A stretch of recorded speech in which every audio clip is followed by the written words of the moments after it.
Oke, kita OTW ke Purwakarta, guys. Pulang ke Purwakarta. Mau Idul Adha-nya di Bab 183 sampai 184. Dia tidak melupakan orang ini. Qin Feng banyak membantunya ketika dia berada di Tiongkok. Setelah datang ke Guangxuan Universe, dia selalu ingin melihat Qin Feng, tapi dia takut menimbulkan masalah pada pihak lain, jadi dia tidak pergi. Tapi dia tidak menyangka bahwa Qin Feng benar-benar mengirim seseorang untuk menghubunginya dan membawakannya kristal abadi. Melihat Naji di tangannya, Ye Guan tersenyum. Sepanjang perjalanan saya punya banyak musuh, tapi saya juga punya teman meski tidak banyak, tapi semuanya baik.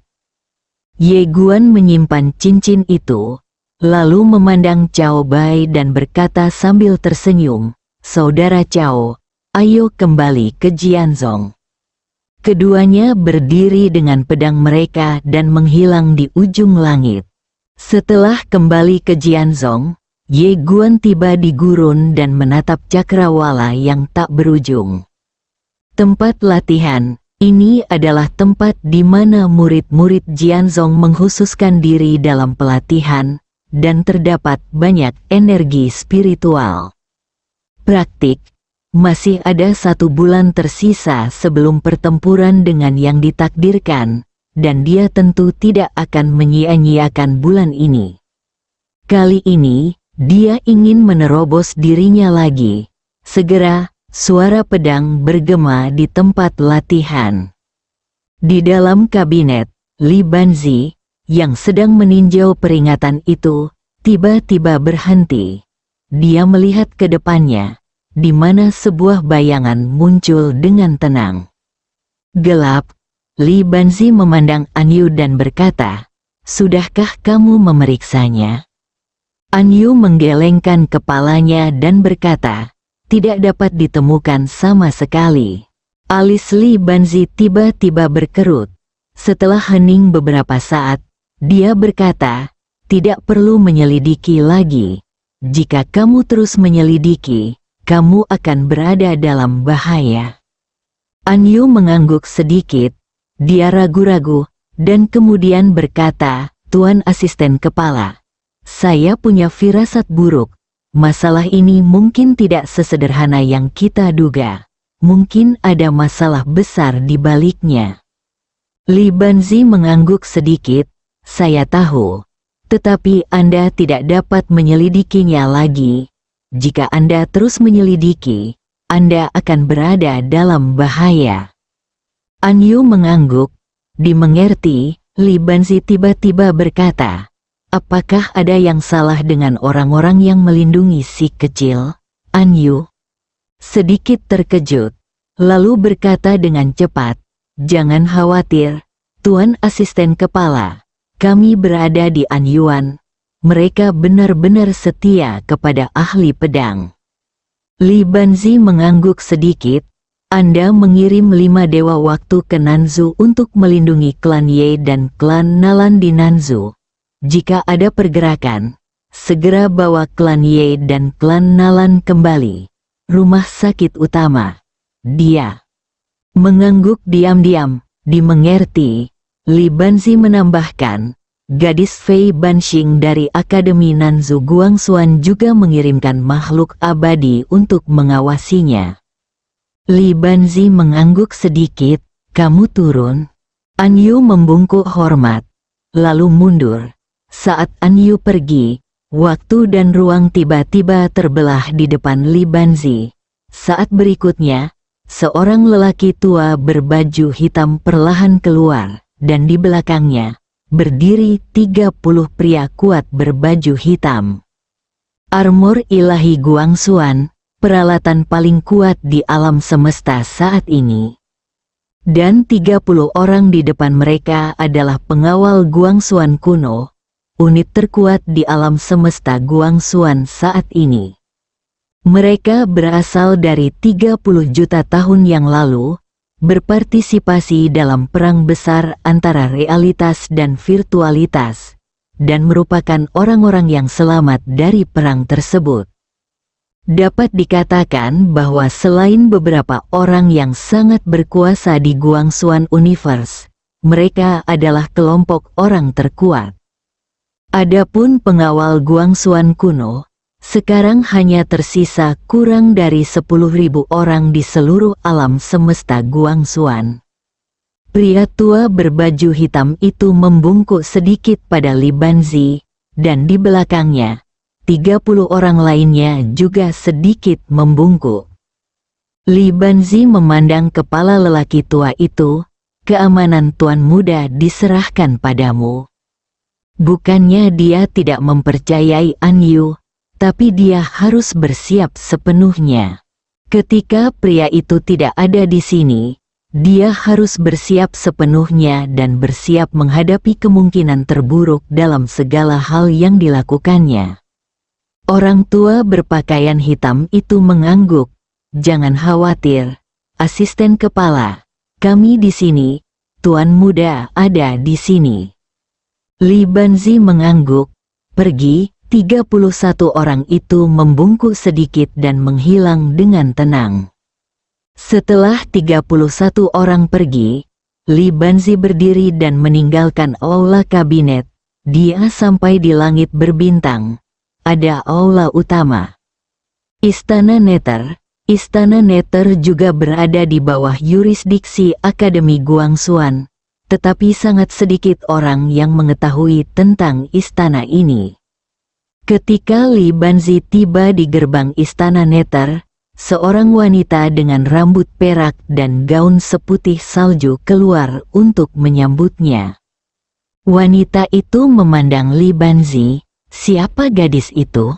Li Banzi tersenyum dan berkata, apakah Anda Nona Jixuan? Jixuan sedikit terkejut. Apakah Anda mengenal saya? Li Banzi mengangguk dan tersenyum. Ya.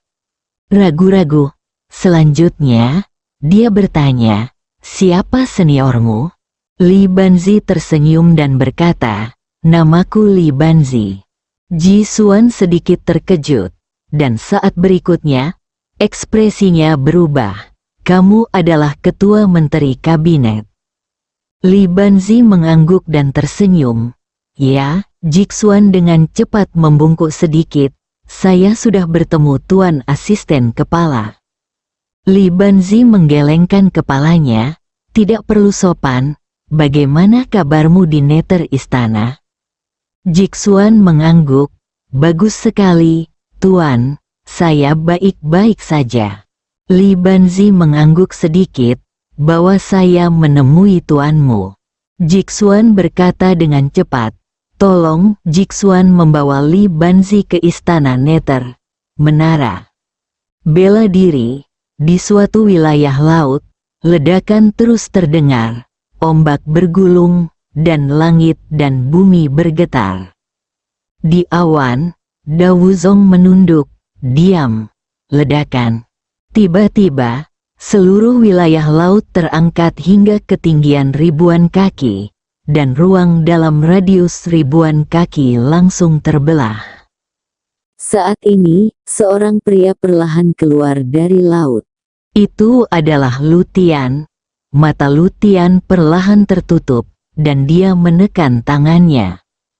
Ledakan, gelombang setinggi 1000 kaki meledak seketika, dan ruang serta waktu di sekitarnya langsung hancur pada saat ini. Melihat pemandangan ini, senyuman tiba-tiba muncul di wajah Dawuzong. Setelah beberapa saat, waktu dan ruang di sekitarnya kembali normal. Lu Tian menarik napas dalam-dalam. Dia memandang Dawuzong, yang tersenyum dan berkata, selamat telah mencapai yang tertinggi. Sekarang dia berada di alam Dengfeng Zaoji.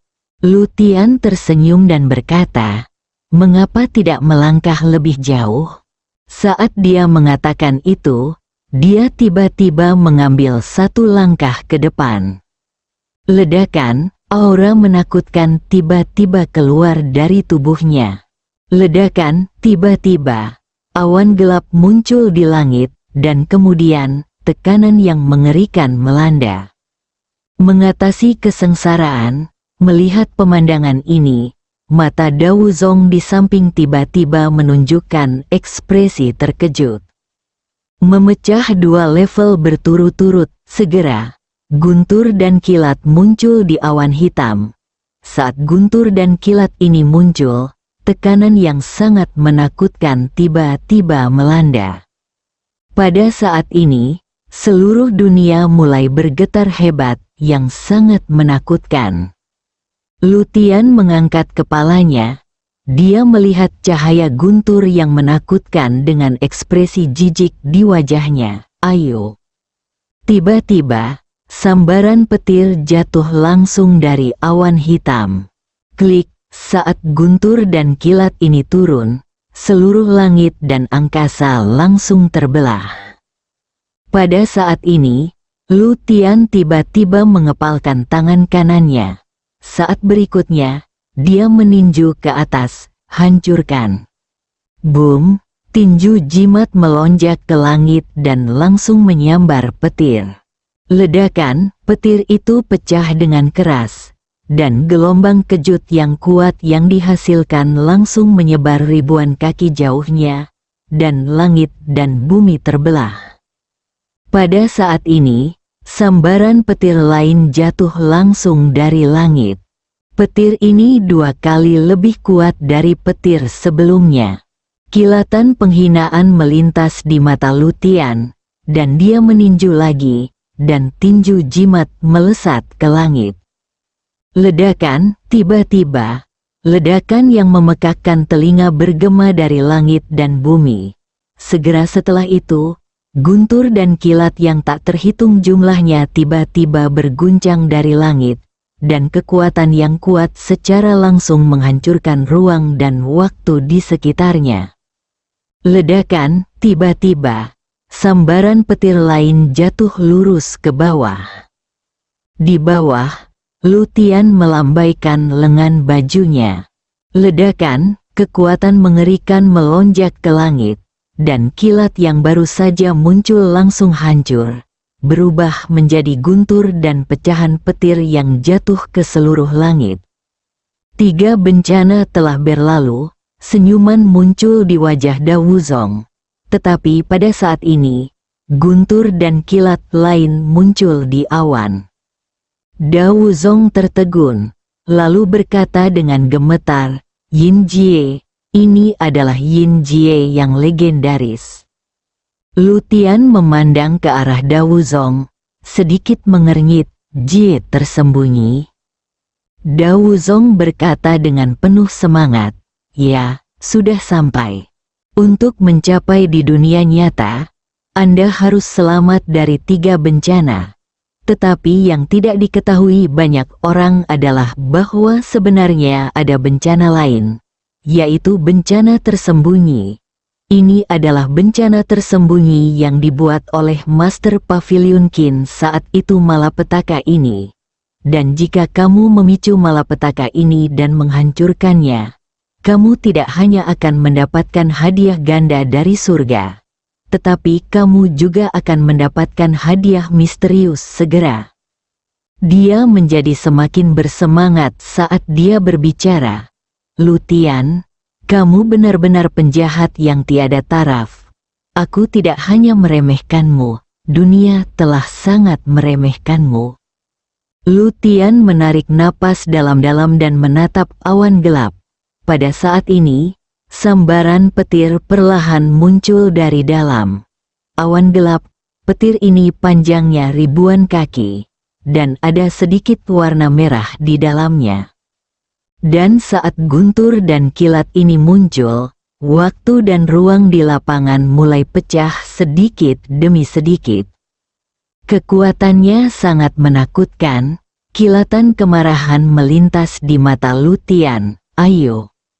Setelah suara itu jatuh, dia tiba-tiba menghentakkan kaki kanannya, dan seluruh tubuhnya berubah menjadi segel dewa dan naik ke langit.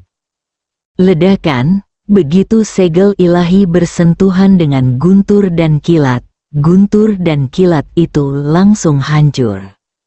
Ledakan, area ruang waktu itu langsung runtuh, yang sangat mengejutkan.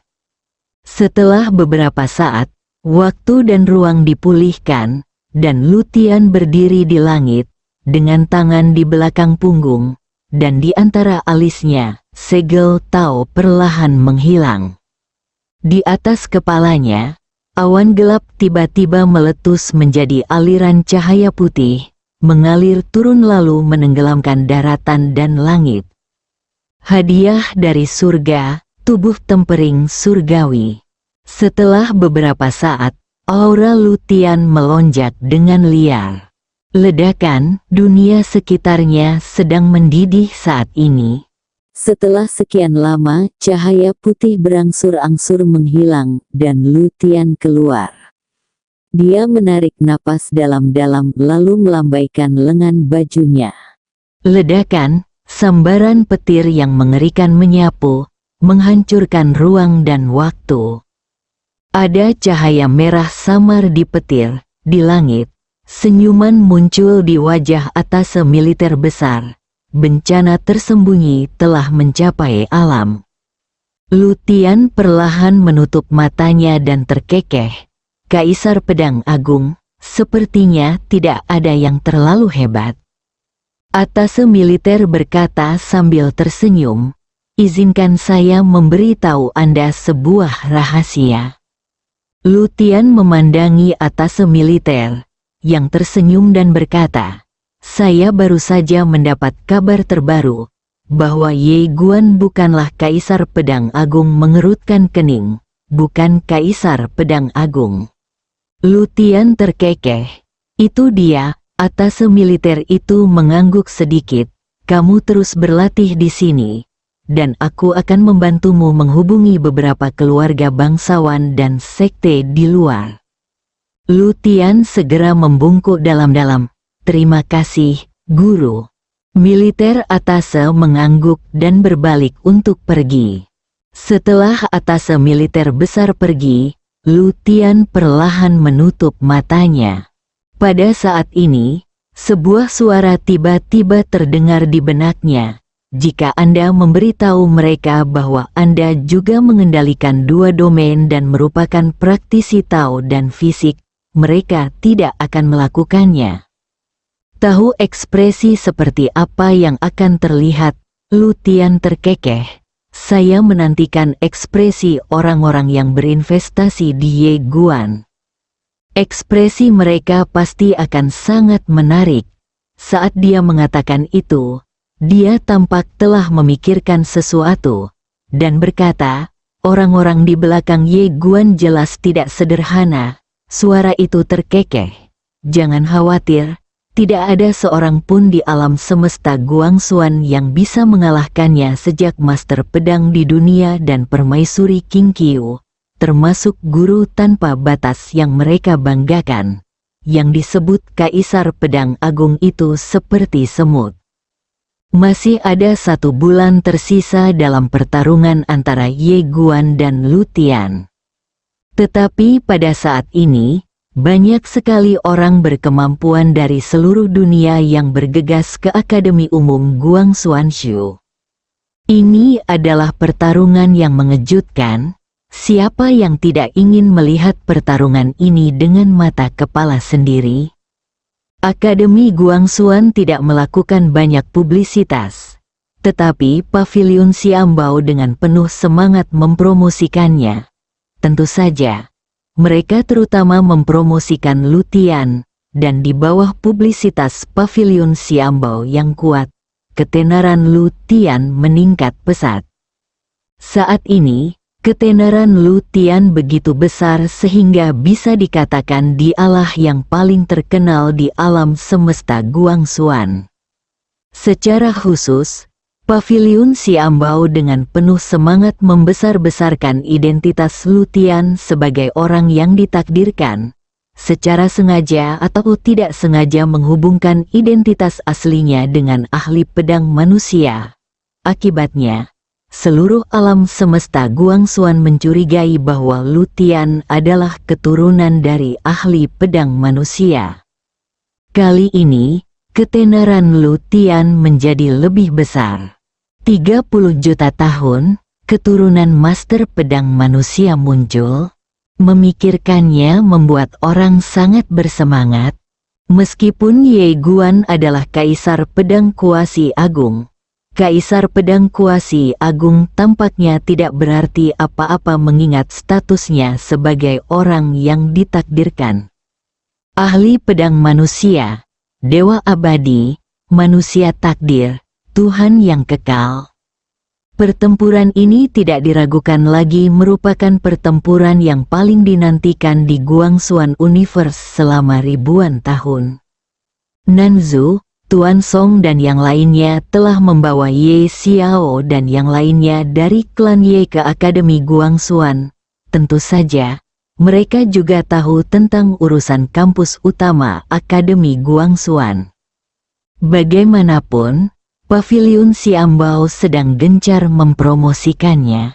Ketika mereka mengetahui bahwa Ye Guan punya janji dengan Lu Tian, pria takdir, Song Fu dan yang lainnya hampir tidak ragu-ragu dan langsung memilih untuk mendukung Ye Guan.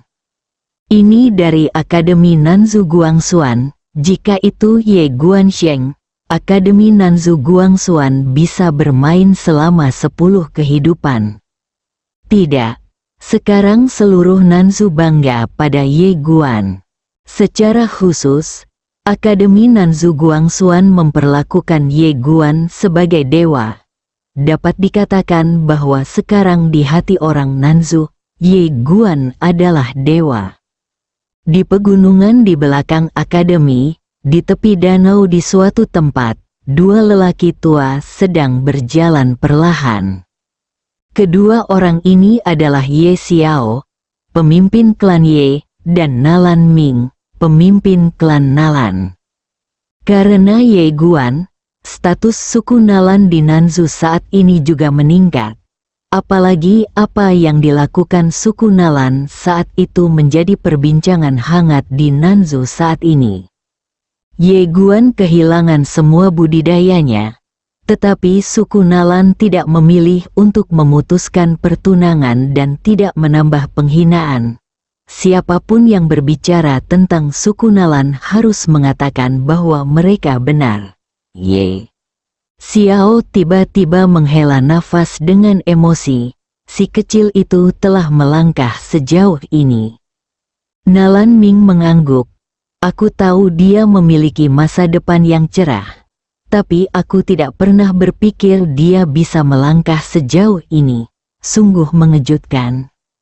Kepalanya dan tersenyum. Orang kecil ini, Nalan Ming tiba-tiba berkata, Tuan Ye, asal-usul sebenarnya dari orang kecil ini. Ye Xiao menggelengkan kepalanya. Saya tidak tahu. Saat itu, seorang laki-laki tiba-tiba muncul di depan pintuku seorang bayi, tidak ada yang lain. Nalan Ming berkata dengan lembut, asal-usulnya pasti tidak sederhana. Ye Xiao mengangguk sedikit, dengan ekspresi sedih. Dia tahu bahwa Ye Guan pasti akan meninggalkan klan Ye suatu hari nanti. Nalan Ming tersenyum dan berkata, berpalinglah. Ye Xiao berkata sambil tersenyum, tentu saja, jika meninggalkan klan Ye dapat membantu si kecil ini melangkah lebih jauh, aku akan bahagia sebelum terlambat. Dan dia melihat di ujung langit, dia berbisik, Xiao Jia, kamu memiliki penglihatan yang bagus. Di dunia atas, seorang wanita sedang berjalan cepat di jalan. Wanita itu tidak lain adalah Fei Banxing. Ketika dia mengetahui bahwa Ye Guan akan melakukan pertarungan yang menentukan dengan pria takdir dalam 1 bulan, dia tidak ragu-ragu dan dengan tegas memilih untuk pergi ke kampus utama Akademi Guangxuan. Menunggu di Nanzu sungguh menyiksa, terlebih lagi, hal ini menjadi semakin menyiksa. Dia ingin melihatnya. Meskipun dia melihatnya dari kejauhan, itu akan bagus. Pada saat ini, seorang lelaki tua tiba-tiba berhenti di depan Fei Banxing. Melihat lelaki tua itu, Fei Banxing segera mengerutkan kening. Sekte Xuantian. Orang tua itu tersenyum dan berkata, "Fei Banxing, saya tidak pernah berpikir bahwa Anda berani datang ke dunia atas." Fei Banxing menatap lelaki tua itu dan tidak berkata apa-apa. Orang tua itu terkekeh dan berkata, "Hari itu, muridmu Ye Guan mengalahkan King Zhu Anmu dengan kekuatan besar. Sekte Xuantian kami hanya bisa bersembunyi dan menghindari serangannya untuk saat ini. Tapi kami tidak pernah berpikir bahwa dia akan memprovokasi manusia takdir lagi. Ini benar-benar aku akan tertawa sampai mati." Pada saat ini, beberapa orang kuat dari Sekte Xuantian tiba-tiba muncul. Wajah Fei Banxing menjadi gelap. Orang tua itu tersenyum dan berkata, "Fei Banxing, waktu kematianmu telah tiba." Saat dia mengatakan itu, dia akan mengambil tindakan. Tetapi pada saat ini, seorang lelaki tua berpakaian hitam tiba-tiba muncul di depan Fei Banxing. Semua orang tercengang saat melihat lelaki tua berbaju hitam itu. Orang tua yang dipimpin oleh Sekte Xuantian hendak berbicara. Pria tua berbaju hitam itu melambaikan lengan bajunya. Dalam sekejap, lusinan anggota Sekte Xuantian yang kuat di lapangan berubah menjadi abu. Hapus sepenuhnya, Fei Banxing langsung terkejut. Pria tua berbaju hitam itu berbalik dan melihat ke arah Fei Banxing. "Nak, apakah kamu akan pergi ke rumah sakit utama?" Fei Banxing mengangguk. Dia melirik pria tua berbaju hitam itu. Sedikit waspada, "Siapa yang mulia?" Lelaki tua berbaju hitam berkata, "Kami masih muda. Laki-laki Tuhan diperintahkan untuk melindungi gadis itu." Fei Banxing tertegun. Dan kemudian bertanya, "Siapa tuan mudamu?" Melambai ringan, dan ruang dan waktu tiba-tiba terbuka, dan terowongan ruang dan waktu muncul di depannya. Melihat pemandangan ini, mata Fei Banxing tiba-tiba menyusut. Pria tua berbaju hitam berkata, "Nak, saya telah membuka terowongan ruang dan waktu dari sini ke rumah sakit utama.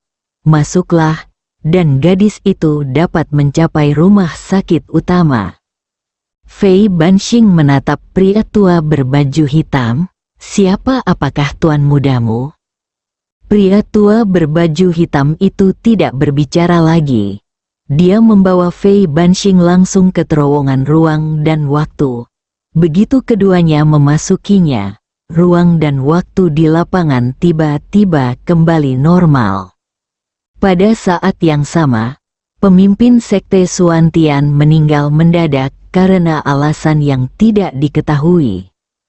Lingsu Sendi, Zhang Yuntian dan sekelompok tetua berkumpul di aula, dan semua orang tampak sangat serius.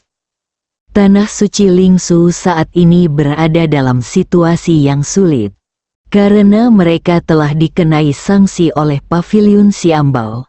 Kini semua orang di tanah Dewa Lingsu tidak dapat lagi menggunakan berbagai layanan Paviliun Xiambao. Yang terpenting adalah Paviliun Xiambao telah membuat mereka bermusuhan dan telah menangani semuanya. Sen mengeluarkan perintah pengejaran hadiah. Selama kamu membunuh seseorang dari tanah Dewa Lingsu, kamu bisa mendapatkan hadiah kristal emas dari Paviliun Xiambao. Oleh karena itu, setelah mengantar Ye Guan ke Jianzhong hari itu, tanah Dewa Lingsu kini telah ditutup, dan tidak ada anggota klan yang diizinkan untuk melakukannya. Keluar. Perintah hadiah dari Paviliun Xiambao sangat menakutkan. Karena mereka sangat murah hati, semua orang di aula tampak serius. Pertarungan antara Ye Guan dan Lu Tian baru berlangsung kurang dari sebulan, dan 1 bulan kemudian, nasib dewa dan tanah Lingsu akan ditentukan. Jika Ye Guansheng berhasil, Lingsu Sendi bisa hidup. Dan jika Ye Guan dikalahkan, tanah suci Lingsu akan lenyap dari dunia ini. Kali ini, taruhan Lingsu Sendi sangat besar. Pada saat ini, Zhang Yuntian tiba-tiba tersenyum dan berkata, "Semuanya, karena kita telah memilih Tuan Ye, kita hanya bisa bertarung sampai akhir."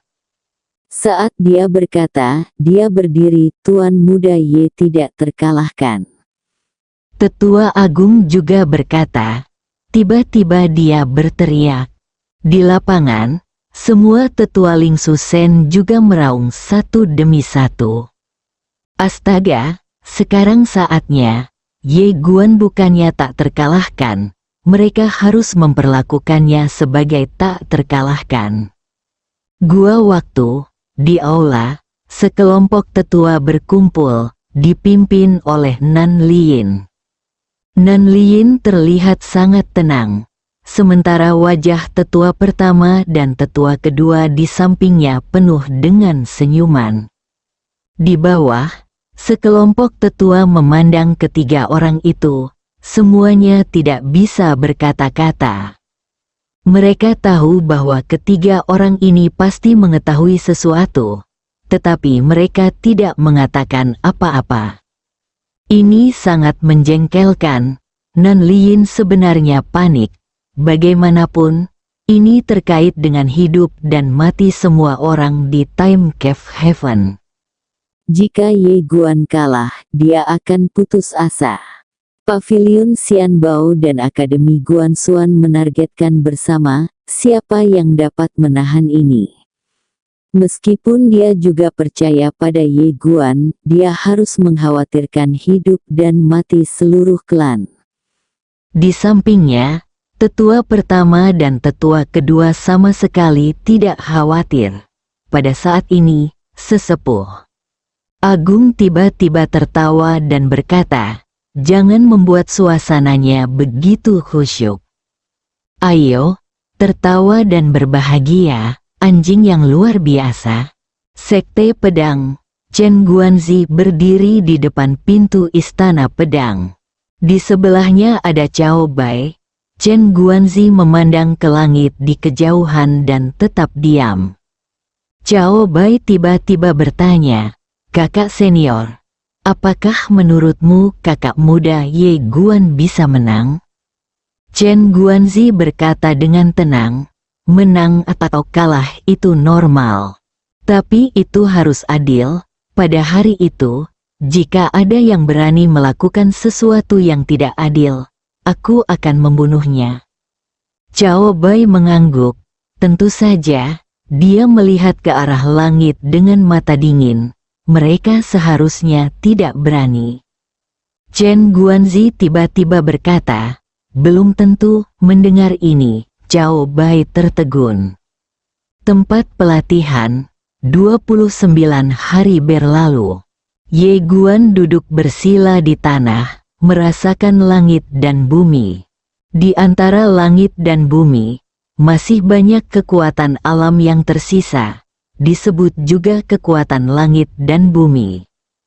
Dan dengan menguasai kekuatan langit dan bumi ini, Anda dapat mencapai alam langit dan bumi. Segera, banyak elemen energi tiba-tiba muncul di dunia. Sebenarnya sangat sederhana baginya untuk mengolah alam sekarang, karena tekniknya sangat kuat, yaitu metode kosmologi yang misterius, dan dia telah diwarisi di tanah Dewa Lingsu sebelumnya lebih santai dari orang biasa. Namun, setiap kali dia mengolah suatu alam, dia harus terlebih dahulu memahami alam ini, daripada meningkatkannya demi peningkatan. Oleh karena itu, budidaya wilayahnya sangat lambat, tetapi ini yang paling stabil, dan tidak ada yang lebih stabil darinya. Ye Guan membuka telapak tangannya, dan secara bertahap, energi berkumpul ke arahnya. Segera, berbagai elemen langit dan bumi muncul di sekelilingnya. Ye Guan tiba-tiba menggenggam tangan kanannya. Ledakan, kilatan guntur dan kilat muncul di telapak tangannya. Melihat kilat ini, senyuman tiba-tiba muncul di wajah Ye Guan. Dia menggerakkan tangannya sedikit, dan petir itu langsung terbang keluar.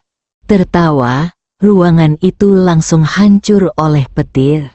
Ye Guan perlahan berdiri. Ledakan, aura yang kuat tiba-tiba keluar dari tubuhnya. Ye Guan melambaikan tangan kanannya dengan lembut, dan energi unsur antara langit dan bumi tiba-tiba menghilang. Alam Dharma Surgawi, Ye Guan menarik napas dalam-dalam, melihat sekeliling, tersenyum, dan berbalik untuk pergi. Begitu Ye Guan kembali ke Jianzhong, dia melihat seorang wanita. Saat dia melihat wanita ini, Ye Guan membeku di tempat. Jubah salju, rambut perak, Jixuan. Melihat Ye Guan, Jixuan tersenyum tipis, lama tidak bertemu. Ye Guan menghampiri Jixuan dan berkata dengan lembut, "Nona Jixuan." Jixuan tersenyum dan berkata, "Saya ingin pergi ke dunia virtual." "Ya." Ye Guan tertegun. "Dunia Suzhen?" Jixuan mengangguk, "Pergilah bersama tuanku." Setelah mengatakan itu, dia berhenti dan berkata, "Tentu saja, setelah pertarunganmu dengan Lu Tian." Jixuan tiba-tiba mengangkat tangannya ke depan Ye Guan dan berkata sambil tersenyum, "Apa yang kamu pikirkan?" Ye Guan memandang wanita di depannya dan berkata dengan lembut, "Nona Jixuan, maafkan aku." Jixuan menundukkan kepalanya sedikit. Setelah beberapa saat, dia tiba-tiba menatap Ye Guan. Dengan senyuman di wajahnya lagi, "Idiot, kamu tidak perlu minta maaf. Alasan kenapa aku memperlakukanmu seperti ini adalah karena aku suka kamu. Jika kamu menyukaiku juga, maka tentu saja luar biasa. Tetapi jika kamu tidak menyukaiku, aku tidak perlu menyesal." "Halo, semuanya baik-baik saja." Ye Guan menundukkan kepalanya sedikit dan tidak berkata apa-apa. Jixuan tersenyum dan berkata, "Aku pergi." Setelah mengatakan itu, dia berbalik dan pergi. Dan pada saat dia berbalik, entah kenapa, hidungnya terasa sakit dan air mata mengalir deras. Aku bisa saja menghadapinya dengan tenang. Tapi ketika aku melihatnya lagi, aku masih tidak bisa menahan air mataku. Bersambung.